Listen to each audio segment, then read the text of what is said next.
Hey, what is up you guys? It's me, Mikael, back with another video. Today we're going to talk about the Thevenin theorem. But before we start, make sure you go click that subscribe button, hit that bell icon so you can receive notifications from our channel. So, without any further ado, let's get started!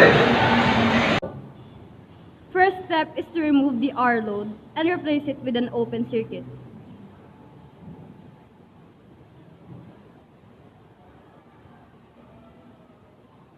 And we will name these nodes A and B. Important note, since it is an open circuit, no current, energy, or anything will pass through these paths.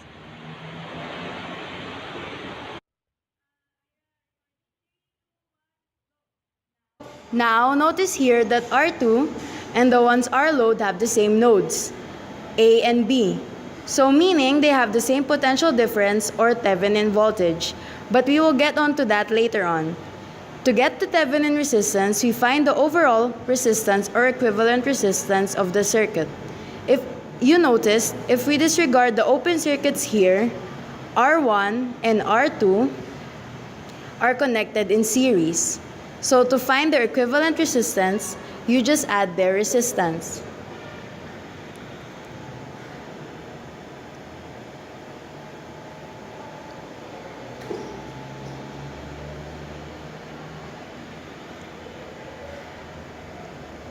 And there you have it.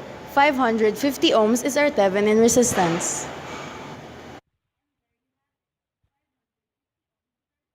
Next, we need to find our Thevenin voltage. So Thevenin voltage is equal to the voltage across the R load.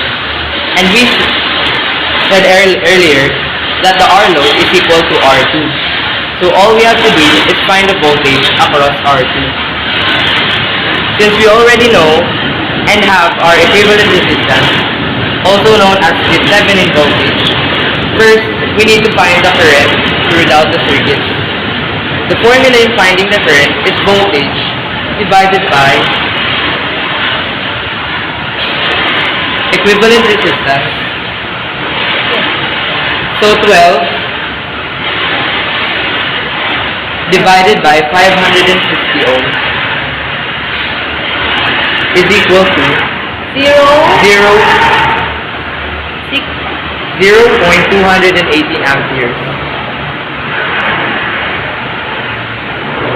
Next, to find the voltage or Thevenin voltage, the formula is number of ohms of the resistor multiplied by the equivalent current. And since the circuit is a series circuit, their current is the same throughout the circuit. And so 0.218 amps multiplied by R2's resistance, or 330 ohms, we will get 7.2 voltage. And that right there is our Thevenin voltage. We will get 7.2 volts. And that right there is our Thevenin voltage.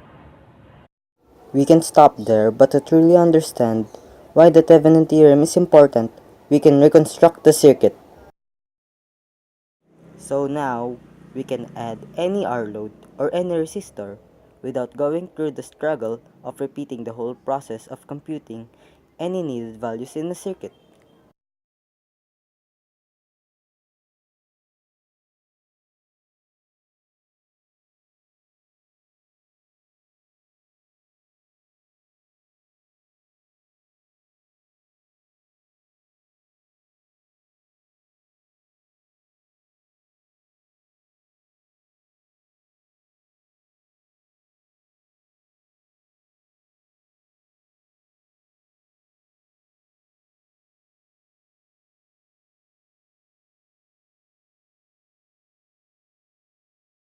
So let's add the R load here, and since it's connected in series with the Thevenin resistance, we can just add both of their resistance to get 1550 ohms. Divide that by 12 volts and you will get 0.0077 amperes. And since they are connected in series, that means all their currents are the same. And there you go. That's the Thevenin theorem. Now, here's a short summary about our lesson today. First, remove the R load resistor or the component concerned. Second, find the RS by shorting all voltage sources or by open circuiting all the current sources. Third, find the VS by the usual circuit analysis methods. And lastly, find the current flowing through the load resistor. So, that's our lesson for today, the Thevenin theorem. I hope you learned something. Thank you.